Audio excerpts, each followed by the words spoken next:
ఛానలుకి స్వాగతం. ఈ రెండు విషయాలు మీ ఇంట్లో జరుగుతూ ఉంటే మీకు దైవశక్తి తోడు ఉన్నట్లే. అయితే ఏ రెండు విషయాలు ఇంట్లో జరుగుతూ ఉంటే దైవశక్తి మనకు తోడుగా ఉందని మనం అర్థం చేసుకోవాలి. ఈ పూర్తి అంశాల గురించి వీడియోలో క్లుప్తంగా చర్చించుకుందాం. వీడియోలోకి వెళ్లే ముందు మా చిన్న రిక్వెస్ట్ ఏంటంటే, ఇదివరకు మా ఛానల్ని మీరు సబ్స్క్రైబ్ చేసుకోనట్లయితే సబ్స్క్రైబ్ చేసుకోండి. అలాగే పక్కనే ఉన్న బెల్ ని యాక్టివేట్ చేసుకోండి. అప్పుడే మేం వీడియో అప్లోడ్ చేయగానే మీకు నోటిఫికేషన్ అనేది వస్తుంది. ఈ సృష్టికి మూలం దైవం అని ప్రతి ఒక్కరి నమ్మకం. దైవనామ స్మరణ వల్ల మానసిక ప్రశాంతత కలుగుతుంది. భగవంతుడితో అనుబంధం కూడా ఏర్పడుతుంది. ఇది మనస్సును నిర్మలపరిచి జీవితంలో ఎదురయ్యే కష్టాలను తట్టుకునే శక్తిని ఇస్తుంది. అలాగే దైవనామ స్మరణతో పాపాలు కూడా తొలగిపోతాయి, పుణ్యఫలాలు కూడా లభిస్తాయి. దైవనామ స్మరణ చేయటం వల్ల మనస్సు చాలా ప్రశాంతంగా ఉంటుంది. ఇది ఒత్తిడి, ఆందోళనను తగ్గిస్తుంది. ధ్యానం, యోగా వంటి వాటితో పాటు దైవనామ స్మరణ కూడా మనసుకు విశ్రాంతిని ఇస్తుంది. భగవంతుణ్ణి ఆరాధించడం ద్వారా భగవంతుడితో చక్కటి అనుబంధం ఏర్పడుతుంది. ప్రతిరోజు మనం ఆ దేవుడి పేరు తలుచుకోవటం వల్ల ఆయనతో అనుసంధానమై ఉన్నట్లుగా మనకు అనిపిస్తుంది. అలాగే దైవనామ స్మరణ ద్వారా ధైర్యం, ఓర్పు, స్థిరత్వాన్ని పొందుకుంటారు. జీవితంలో ఎదురయ్యే కష్టాలను ధైర్యంగా ఎదుర్కొనే శక్తి కూడా మనకు లభిస్తుంది. అలాగే దైవనామ స్మరణ వల్ల కుటుంబ సంబంధాలు మెరుగుపడతాయి. సమాజంలో గౌరవం పెరుగుతుంది. జీవితంలో సంతోషం, శ్రేయస్సు కూడా లభిస్తుంది. దైవనామ స్మరణ వల్ల పాపాలన్నీ కూడా తొలగిపోయి పుణ్యఫలాలు కూడా లభిస్తాయి. యద్యత్ కర్మ కరోమి తత్తదఖిలం శంభో తవారాధనం. త్రికరణ శుద్ధిగా మనం చేసే ప్రతి పని శివారాధనే అవుతుందని అన్నారు ఆది శంకరాచార్యులు. చెయ్యాల్సిందల్లా శక్తిలోపం లేకుండా మనం ఎంపిక చేసుకున్న మార్గంలో చెయ్యగలిగిన విధంగా దైవాన్ని ఆరాధించటమే. తనను ఈ విధానంలోనే అర్చించాలని పరమాత్మ నిబంధనలేమీ పెట్టడు. నీ శక్తిని అనుసరించి నీ భావనకు అనుగుణంగా దైవాన్ని పూజించమని మన శాస్త్రాలు చెబుతున్నాయి. శ్రవణం, కీర్తనం, విష్ణోహ స్మరణం, పాదసేవనం, అర్చనం, వందనం, దాస్యం, సఖ్యమాత్మ నివేదనం. అంటే శ్రవణం, కీర్తనం, స్మరణం, పాదసేవ, అర్చనం, వందనం, దాస్యం, సఖ్యం, ఆత్మనివేదన. ఈ 9 మార్గాల ద్వారా భగవంతుణ్ణి మనం చేరుకోవచ్చు. వీటినే నవవిధ భక్తి మార్గాలు అంటారు.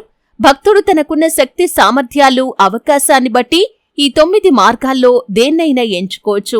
ఏ మార్గాన్ని ఎన్నుకున్నా తుది ఫలితం దైవ సన్నిధానమే. శ్రవణం అంటే వినటం, దైవం గురించి తన్మయత్వంతో వినటం కూడా భగవంతుణ్ణి మనం అర్చించినట్లే అవుతుంది. వినటం అంటే చెప్పే వ్యక్తి నోటి నుండి వచ్చే మాటల్ని చెవులతో వినటం కాదు, విన్న మాటలోని అంతరార్థం మనసుకు చేరాలి. ఏ పని చేస్తున్నా అంతకుముందు విన్న దైవీకమైన మాటలే మనసులో అంతర్లీనంగా ప్రతిధ్వనించాలి. అవి తప్ప మరేది వినటానికి మనసు అంగీకరించని స్థితికి చేరుకోవాలి. అప్పుడే మనం నిజంగా శ్రవణం చేసినట్లవుతుంది. ప్రహ్లాదుడు తల్లి కడుపులో ఉన్నప్పుడే భగవంతుడి గురించి నారదుడి ద్వారా విన్నాడు. ధర్మరాజు, జనమేజయుడు, పరీక్షిత్తు మొదలైన వారంతా దైవం గురించి వింటూనే తరించారు. దీన్నే శ్రవణభక్తి అంటారు. కీర్తనం అంటే గొప్పగా చెప్పటం. భగవంతుడి గొప్పతనాన్ని నోరారా, మనసారా ఉన్నతమైన, ఉత్తమమైన భావనలతో చెప్పటమే కీర్తనం. భగవంతుడి సుగుణాలపై ఆరాధనా భావంతో మనసును ఆయనపైనే లగ్నం చేయటం ఇందులో ప్రధానమైన అంశం. నిత్యం భగవంతుడి సుగుణాలను మనసులో తలుస్తూ వాటి గురించి మాట్లాడుతూ ఉండటం వల్ల మనసు భగవంతుడిపై సులభంగా లగ్నమవుతుంది. ఎప్పుడైతే దైవనామ సంకీర్తన చేస్తామో ఆ క్షణం నుండే దైవానికి మరింత చేరువవుతాం. స్మరణం అంటే తలుచుకోవటం. ఎక్కడున్నా, ఎలాంటి పరిస్థితుల్లో ఉన్నా దైవం గురించి తలుచుకుంటూనే ఉండాలి. చివరికి నిద్రలో కూడా పరమాత్మను మర్చిపోలేని స్థితిని చేరుకోవాలి. ఇదే స్మరణ భక్తి. హనుమంతుడు, నారద మహర్షి ఇందుకు చక్కటి ఉదాహరణలు. నారాయణ నామస్మరణ చేయకుండా నారదుడు, రామనామస్మరణ లేకుండా హనుమంతుడు క్షణం కూడా ఉండలేరు. అది నిజమైన స్మరణవుతుంది. గొప్ప వ్యక్తుల ప్రవచనాలు విన్న కొద్దిసేపటికే వాటిని చాలామంది మర్చిపోతారు. కారణం స్మరణ లేకపోవటమే. ఎప్పుడైతే క్షణం కూడా విడిచిపెట్టకుండా దైవనామ స్మరణ చేసేందుకు ప్రయత్నిస్తామో అప్పటి నుండి దైవానికి మరింత సన్నిహితులమవుతాం. పాదసేవ. పాదసేవ కంటే మించిన భక్తి మార్గం లేదు. రాముడి పాదుకలనే రామస్వరూపంగా భావించి పాదసేవ చేసి తరించాడు భరతుడు. గుహుడు చేసిన పాదసేవకు పులకరించి అతనికి మోక్షాన్ని ప్రసాదించాడు రాముడు. పాదసేవకున్న శక్తి అంత గొప్పది. అయితే నిజంగా దైవం పాదాలు పట్టుకునే అవకాశం ఉండదు కదా అని సందేహం మీకు రావచ్చు. ఎల్లప్పుడూ భగవంతుడి పాదాల మీదే తదేకమైన శ్రద్ధ కలిగి ఉండటం పాదసేవ అవుతుంది. పాదసేవనం అంటే పాదాల చింత తలను వాల్చటం మాత్రమే కాదు, దైవం అనుసరించి చూపిన మార్గంలోనే నడవటం పాదసేవ అవుతుంది. ఇది సేవాభక్తి. అర్చనం, ధూపదీపాలు, పువ్వులు మొదలైన వస్తువులతో అర్చన చెయ్యటం కూడా భగవంతుణ్ణి చేరుకునే భక్తి మార్గమవుతుంది. ఇది అర్చన భక్తి. ఏదో కుంకుమ, అక్షతలు, పూలు దేవుడి మీద వేసినంత మాత్రాన అది అర్చన కాదు. భౌతికమైన వస్తువులతో, భౌతిక దేహంతో ప్రారంభించిన అర్చన క్రమంగా ఉన్నత స్థితికి చేరుకొని చివరికి మానసికంగా దైవాన్ని దర్శించి ఆ స్వామికి మనస్సు కోవెలలో అర్చనలు చేసే స్థితికి చేరుకోవాలి.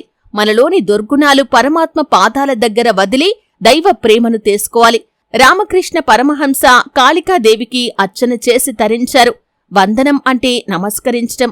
అవతలి వ్యక్తికి నమస్కరిస్తున్నామంటే అర్థం మనలోని అహాన్ని విడిచిపెట్టి అవతలి వ్యక్తి గొప్పతనాన్ని అంగీకరిస్తున్నామని. దైవానికి చేసే వందనం కూడా ఇలాగే జరగాలి. ప్రత్యక్షంగా దేవతా విగ్రహానికి మాత్రమే చేసే వందనం పరిపక్వత చెందిన వందనం అనిపించుకోదు. భగవంతుడి గొప్పతనాన్ని తెలుసుకొని సమస్త జీవుల్లోనూ పరమాత్మ ఉన్నాడని గుర్తించి అన్ని ప్రాణుల పట్ల అంతులేని దయతో ఉండటం కూడా భగవంతుడికి వందనం చేసినట్లవుతుంది. దాస్యం, ఈ మాట వినగానే రామబంటు హనుమయ్య గుర్తుకు వస్తారు. సేవ అంటే ఏమిటో, సేవకుడు ఎలా ఉండాలో హనుమ ఆచరించి చూపించినంతగా మరొకరు చూపించలేదు, చెప్పలేదు కూడా. దాస్యం కూడా సేవలాంటిదే. దాస్యంలో ఫలితం ఆశించకుండా యజమానికి లొంగి పనిచేస్తాం. అలాగే భగవంతుడు తన చుట్టూ ఉన్న లోకానికి యజమాని అని భావించి ఆయనను ఆరాధిస్తూ ఉండటమే దాస్యం అవుతుంది. సఖ్యంగా ఉండటం అంటే స్నేహం చేయటం. మంచి స్నేహితుడితో ఎలా నడుచుకుంటామో అలాగే భగవంతుడితో స్నేహభావం పెరిగే విధంగా ప్రయత్నం చేయటమే సఖ్యం అవుతుంది. భగవంతుణ్ణి మిత్రుడిగా భావించి అతని మహిమను, ఔన్నత్యాన్ని కీర్తిస్తూ భక్తి పారవస్యంతో మెలగటమే సఖ్యత.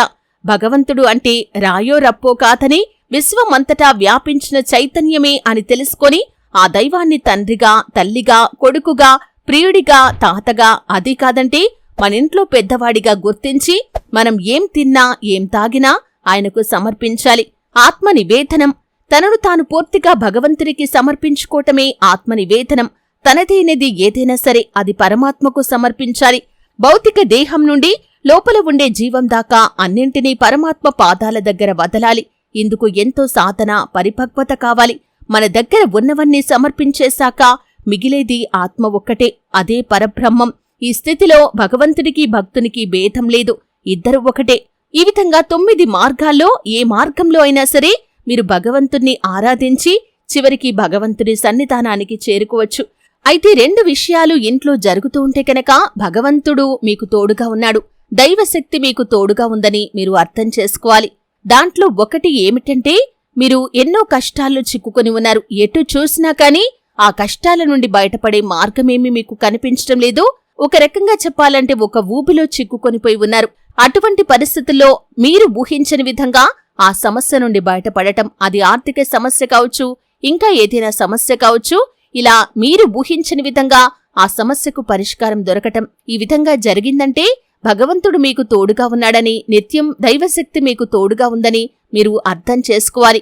అలాగే మీ మనసు చెడువైపు కాకుండా మంచివైపు ఆకర్షించబడుతుంది అంటే మీకు చెడు చెప్పే వ్యక్తులు మీ చుట్టూ ఉన్నా కానీ మీరు మంచి మార్గంలో నడవటానికే ఇష్టతను కనబరుస్తూ ఉన్నారు. ఈ విధంగా కూడా మీ యొక్క జీవితంలో జరుగుతుంది అంటే దైవశక్తి మీకు తోడుగా ఉందని, దైవశక్తి మీరు చెడు మార్గం వైపు వెళ్లకుండా మిమ్మల్ని ఆపుతుందని మీరు అర్థం చేసుకోవాలి. దైవశక్తి మీకు తోడుగా ఉంది, మీ యొక్క జీవితంలో ఈ యొక్క మార్పులకి కారణమవుతుందని మీరు అర్థం చేసుకోవాలి. ఈ విధంగా మీ యొక్క జీవితంలో 2 విషయాలు జరుగుతూ ఉన్నట్లయితే కనుక ఆ దైవశక్తి మీకు తోడుగా ఉందని మీరు ఖచ్చితంగా అర్థం చేసుకోవాలి. చూశారు కదండి, వీడియో నచ్చితే ఖచ్చితంగా లైక్ చేయండి. మరిన్ని ఇంట్రెస్టింగ్ వీడియోస్ కోసం ఇప్పుడే మా ఛానల్ని సబ్స్క్రైబ్ చేసుకోండి.